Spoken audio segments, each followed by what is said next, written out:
A long time ago, before the inception of Don't Starve Together, a character called Weber was added in the Reign of Giants DLC. At this time he was certainly interesting, a unique take on what a Don't Starve character really was, and a stark juxtaposition to every other one. Instead of being able to cower amongst pigmen as protection from any enemies you may have faced at the time, you were instead attacked on sight by the stoic swine. However, you were instead offered allegiance amongst the spiders, previously nothing more than pests and vermin most valuable when they were dead. Weber turned the traditional gameplay loop of Don't Starve on its head, and could easily be considered one of the most unique characters present in the game at the time of Reign of Giants release. Fast forward to today, and pre-Rework Weber is certainly not the revolutionary character he once was. Although Weber himself never received any alterations prior to his refresh, the changing scope of the game, coupled with certain other character additions, has definitely affected his impact on the game. Pigs, catcoons, and bunnymen are only 3 out of the game's many mobs, and so as the scope of the game has widened, Weber's downside has had increasingly less impact on the average playthrough. Not only that, but the average player nowadays is familiar with more strategies for survival than simply using pigs as meat shields,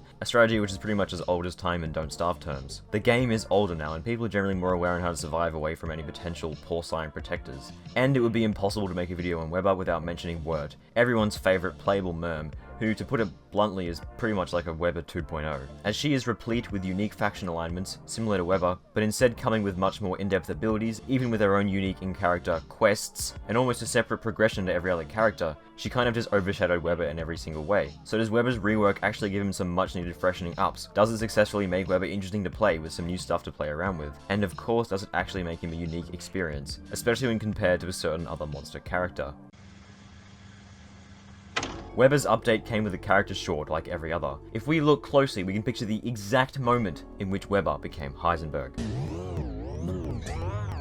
I quite like this short. I definitely enjoy how Clay refrained from showing the boy's face, although they probably could have been a bit more clever with their cinematography, instead of just placing unnatural lighting effects over the kid's mug. I definitely like this little animation that plays in the main menu though. The first grouping of content that the new update adds is none other than some lovely quality of life things. I can't lie, I do love me some well-designed quality of life additions. I personally think that they have a place in pretty much every content-centered game update in any game, because after all, intuitive user experience should be top priority. Weber's QOL changes aim to give his players more agency over their spiders, which is definitely quite important if this update is to focus largely on Weber's spiders as his tools to interface with the game world. Weber can make 2 tools to control the movement and behavior of nearby spiders. The Webby whistle will wake up any spiders snoozing in their dens. Spiders woken via this tool will walk around as normal and then shortly resume sleeping on the job. The shoebox will both pacify near attacking spiders and dismiss any that are following you. In my own games, I haven't found much use for the box, but it could definitely be nice to have to keep any non-Weber players safe from your 8-legged friends in a multiplayer server. And finally, attacking spiders is no longer what happens when you press the attack key near them as Weber. Definitely an overdue change, which will hopefully help prevent some unwanted deaths caused by accidentally pressing the wrong key at the wrong time. Next, Weber's update brings with him a fair bit of playable content, making up the bulk of the update. Weber players can make a den decorating set, which can be placed on spider dens in order to pacify them, and to make them friendly towards other characters. Doing this will also freeze the spider den's growth, including transformations into spider queens, so you can use this to keep tier 3 dens around forever. Despite their mortifying, soul-piercing smiles of death, any spiders that exit a decorated den are not actually befriended towards Weber,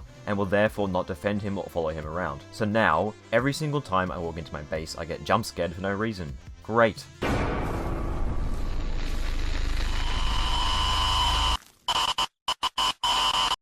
Although decorating a den will decrease the size of the webbing surrounding it, which is annoying as Weber actually gets a speed boost by walking on webbing during this update. Spiders spawned from decorated dens are also unable to be coaxed into fighting each other, as if any spider within the den takes damage, the decorations will be removed. This is a massive drawback, as civil wars are a Weber main's best friend regarding the mass production of spider loot. Although this change in particular is a bit of a bummer, I actually sort of like it, because it does prevent you from spamming decorations everywhere with no drawbacks, and actually makes you have to think with how you design and place spider dens around your base. Weber's update also adds the ability to experiment with eugenics through the use of misleadingly innocent-looking cookies called switcherdoodles. Use them to breed a potent army of super soldier spiders with powerful abilities, such as more health, range attacks, or potent healing abilities. Switcherdoodles are probably my favorite addition to the game from this update. They definitely add a lot of playstyle variation to Weber, mildly offset by their considerable resource costs. I also really like the way you obtain their recipes. Instead of just prototyping them like you do with pretty much every single other thing that you craft, you have to actually befriend the respective spider once in order to unlock their blueprint. This encourages Weber players to be adventurous early game to grab every schematic, to kickstart Weber's gig as a budding eugenicist. Probably the only time in the history of history that I've actually been excited to see a spider queen. Also, it's super nice to have an item unlocked that isn't just stand next to the fun ball.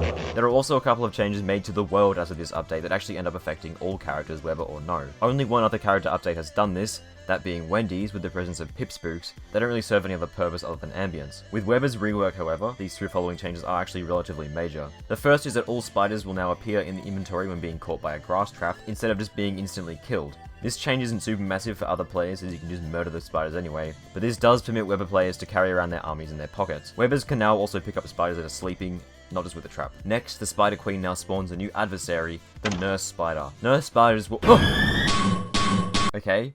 Apparently, this update also turns DST into a fucking horror game. Nurse spiders periodically heal all spiders around them for 150 health every 8 seconds, although only 8 health towards Weber players. This doesn't sound like much on paper, but it's still a lot, especially considering there's essentially no upper limit as to how many spiders you can take into combat. This does actually include the Spider Queen herself, so now this boss fight is even more spammy and even more RNG dependent. Yay. Apart from healing abilities, nurse spiders are pretty much identical to spider warriors, including the increased health pool and jump ability. Nurses are a hilarious addition to the game, as Weber players are able to take an indefinite amount of spiders into combat, thereby making themselves nigh indestructible with a big enough force of nurse spiders. Not only that, but since nurses can nearly keep themselves alive forever, due to their immense self-heals, and the fact that their switchadoodle is who the fuck made that word? Switchadoodle, how do you say that? And the fact that their switchadoodle is extremely easy to craft, with all 3 ingredients being easy to mass produce, well, you can quickly see where this is going. As well as nurse spiders, Weber can also now craft Healing Glop, which is a one-time use item that heals all nearby spiders for 80 health, and Webers for 8 health, in a similar way to nurses. It costs honey to craft, so investing in some V-Bucks definitely wouldn't hurt. The update also adds a few smaller pieces of content hither and thither, designed to flesh out the Weber experience, trademark, by adding some additional functionalities around the place. Spiders can now wear hats, which means that they can be given football helmets or other armored hats if you're either mad or extremely resource rich, in order to make them much tankier than normal. Although it can be expensive to upkeep groups of spiders armor at once, doing so can enable you to swarm bosses and take on the world, although it's better to just spam nurse spiders, or just deal with the thing the old-fashioned way, i.e. yourself. Weber can now sleep inside tier 3 spider dens, which allows him to cheaply restore health and sanity at the cost of hunger, pretty much at his pleasure mid to late game. In combination with a den decorating set, you can easily get access to an infinite use tent, which means as long as you have food, which you always will because you're playing Weber, you also have access to health and sanity. Oh wait, I almost forgot to mention the other cost. Your real world sanity. Oh boy, I'm so glad I spent money on this game so that I could sit around and wait for my stats to come back. Dens can now be shaved using a razor in order to downgrade them. Interestingly, this change actually permits Weber to get a small extra silk income by shaving any dens that get too high. It also allows him to avoid encountering spider queens in his undecorated dens by keeping them at tier 2, which saves the hassle of having to regularly deal with them. Opinions. We all have one. We all hate everyone else's. So now, I'm going to make you listen to mine. Overall, I am somewhat fond of Weber's refresh. I'm definitely a fan of all the novelty stuff that it adds to mess around with, along with a sizable helping of quality of life. But sadly, novelties in QOL aren't really enough to make a wholly satisfying character update. In my opinion, it's lacking a bit of substance, as some of the changes feel a bit trivial. That being said, there is a decent number of new things to mess around with and create some new strategies from, such as the switchadoodles and addition of the nurse spiders. The update is definitely adequate.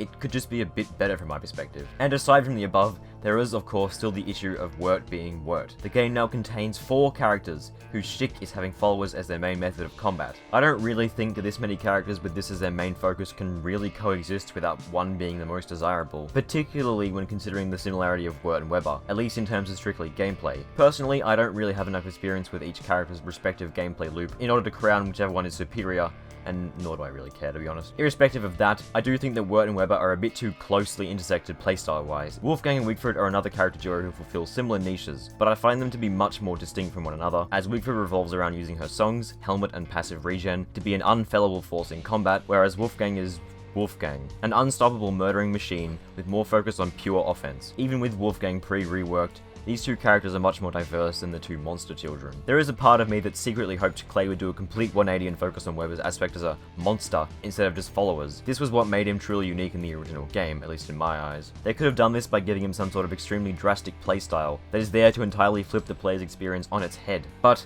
in my heart of hearts, I know this was probably a bit of an unrealistic idea. Still, it would have been really cool to have that aspect of Weber emphasized instead of yet another follower character. That is to say, the safer route. The safer route.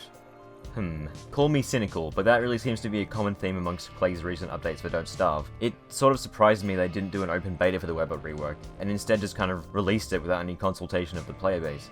But then again, why risk a liability and chance splitting the player base when you can simply do what you know works? Follower-based characters are plentiful and all of them are at least somewhat interesting, so Why not just accentuate that aspect instead of being a bit more experimental, and therefore taking a potential risk? Thank you so much for watching this entire freaking video. Please feel free to lecture me on why I'm a terrible person and should never be allowed within 30 feet of a copy of Don't Starve Together by leaving a comment. I do love reading what people have to say on my videos, and especially because I'm certainly not the most well-versed Weber player, and nor was I an OG Weber main, so it'll be interesting to see how my thoughts hold up against those who are. If you don't feel like leaving a comment, and as much as it physically pains me to ask this, a like or a dislike works as well. Since I haven't uploaded an absolute yonks, YouTube is probably going to recommend my videos to absolutely nobody, so even a little interaction like this goes a long way and it'll help me out a ton. Also, this video is edited by the lovely Lumpkin. Recently, I've been aware of how slowly my videos have been coming out, and I feel as though having an editor for at least some videos will definitely help make things move along faster, as well as potentially helping me get out videos while I'm in the midst of my uni semesters. It's still in the trial period though, so you can consider this video a bit of an experiment in this regard. Please feel free to offer any feedback on this aspect of the video,